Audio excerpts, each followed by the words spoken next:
Саламатсызбы? Бүгүн биз сиздер менен иммунитетти көтөргөн жана ден соолукка пайда болгон дарылыкты чогуу жасайбыз. Биринчиден биз бадамды тазалап алабыз. Бадамдын пайдалуу касиеттери баарыбызга эле таанымал болсо керек. Бул биринчиден иммунитетти көтөрөт. Көздүн, мээнин жана ички бездердин иштешин жакшыртат.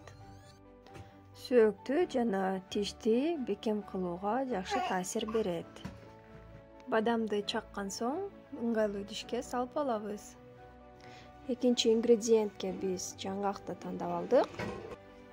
Себеби жаңгакта калий, натрий, магний, йод жана темир сыяктуу элементтерге абдан бай. Жаңгактын дагы кабыгын арчып алабыз. Бадам менен жаңгакты чагып алган соң экөөнү тең ыңгайлуу идишке салып аралаштырып алабыз. Бадам менен жаңгакты биз 1,5 килограммдан алдык.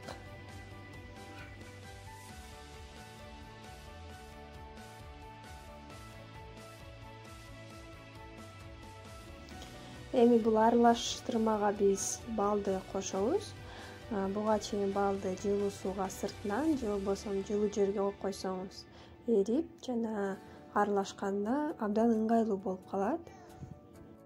Натуральный таза бал болсо абдан ден соолукка пайдалуу экенин сиздер деле билесиздер.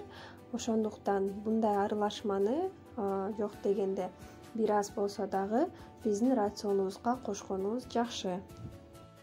Мындай аралашманы биз үчөөнү тең кылдык. Бал дагы бадам, жаңгак 500 граммдан. Албетте сиз кичигирээк кылып 200 граммдан алып жасасаңыз болот. Жана мындай аралашманы эртең менен кечинде 1 чай кашыктан кички балдарга жана чоң кашыктан чоң адамдар жесе иммунитетти жакшы көтөрөт. Баарын чогуу кошкондон кийин аралаштырганда жаңгактар сынып калат. Эгерде майдараак болушун кааласаңыз, мясорубкадан бал кошконго чейин өткөрүп алыңыз, же болбосо блендерге эзип алсаңыз дагы ыңгайлуу болот. Биздин каналга катталганды унутпаңыз. Биз менен көргөнүңүз үчүн чоң рахмат. Саламатта калыңыз.